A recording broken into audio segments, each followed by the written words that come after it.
Hi everyone, Marissa from Team AddEvent here, showing you today how to use custom design templates and what you can do with them. So let's dive on in.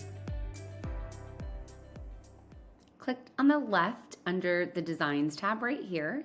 What you're going to do is you're going to want to decide if this template is going to be used for your calendar landing page, your event landing page, or your embeddable calendars. So for this example, I'm going to go ahead and create a design for the event landing page. This is going to be if I share an event standalone. The calendar landing page would be if I'm sharing the calendar as an entity. So what you'll first want to do is give it a name, of course. My super cool event design template. Mouthful. And from here, you're going to go ahead and make a decision on what you want the layout to look like. And this general tab really has all of your general kind of like branding, logo, that kind of stuff. That's what you are going to see here. So for example, we can change it from 1 column to 2 column. We can make it dark mode. We can have it auto adjust based on the person's settings.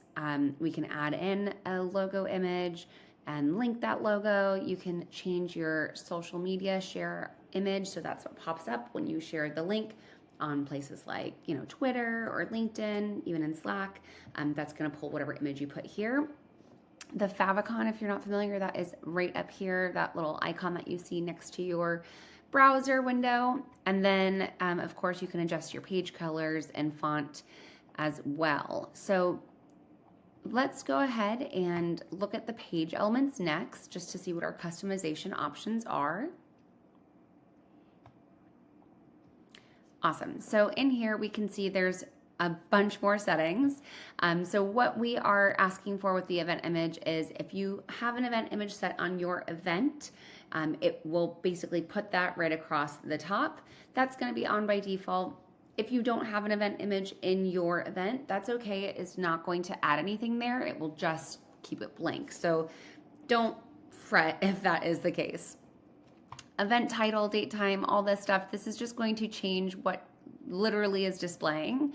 And anywhere that you're seeing a little, kind of plus or minus option, that is going to give you some further customization options than what you can see at the title level of it. So for example, if I uncheck time zone selector, it's going to no longer allow my guests to this page to change the time zone. I always recommend leaving that on.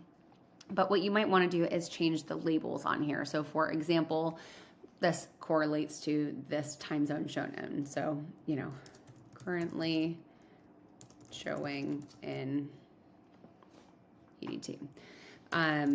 So these are all customizable. Moving down, you basically have all of those same options of toggling on the different pieces that we have here. Now, under the circumstances that you're using an RSVP collection and you are collecting RSVPs for your event, that's when you'll want to configure your RSVP elements. And you'll notice in the preview pane, it went from normal event to RSVP event. So just make sure that you are configuring the RSVP elements if you are, of course, hosting an RSVP event. You can change here, how we have the RSVP form show. Do you want it to be inline? Do you want it to require expanding? Do you want it to pop up into its own window? Like such. And then you can, of course, adjust the text similar to the last page element tab. You can also remove specific options and add things like an attendee count to show how many attendees are going or how many seats are remaining. So that is some more of those customization options. Then lastly, we've got the advanced tab. This is something that you should not be messing around with unless you know what you're doing. So I'm gonna just stop this here. If you have any questions about the advanced tab, you can always reach out to our support team. Okay, let's create this design. I'm gonna go ahead and just change a few things like my button color so we can really, visually see when it changes. I'm gonna make it nice green. And I'm going to make the color font match just to keep it colorful. Awesome, okay. Now, once I save my design, which I did with first the create button, I just hit save again in case. If we go back to our designs, we can now see my event landing pages should show 2 design templates because there was one in there before. if I click into this, you can see the two that we have. So I put one in here as an example with some AddEvent branding, and then this other one that I've just created. So for example, the AddEvent branding, I've added our logo up here. I've kept the colors to match our branding. Same goes for the one that we just did together. You can see this has the changes that I've made. So creating the design template is the first step. Next thing you want to do is actually apply that to your event. By default, your event will use the AddEvent default. So if you don't specify, that's what it is going to be using. Now I have set up a VIP dinner example event, and right now it's on the default design. So when I click into that event, this takes me to the event details page, which is what we're looking at right now. If I hit design and click that drop down, I can go ahead and see my super cool event and the branding one that I added in there. For this, I'm gonna go ahead and put an example of my super cool event design since we just created that together. Now, when we go to that landing page, we should see our new design, which is gorgeous. I think that maybe, I would add a little image up top and all that.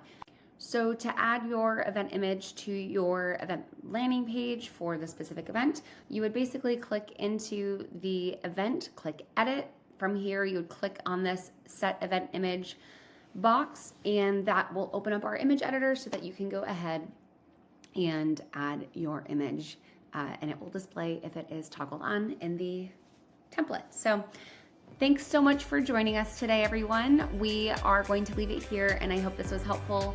Please feel free to reach out with any questions to our support team, but always check out and subscribe to our YouTube channel. We post a ton of helpful content here, and we will see you next time. Thanks.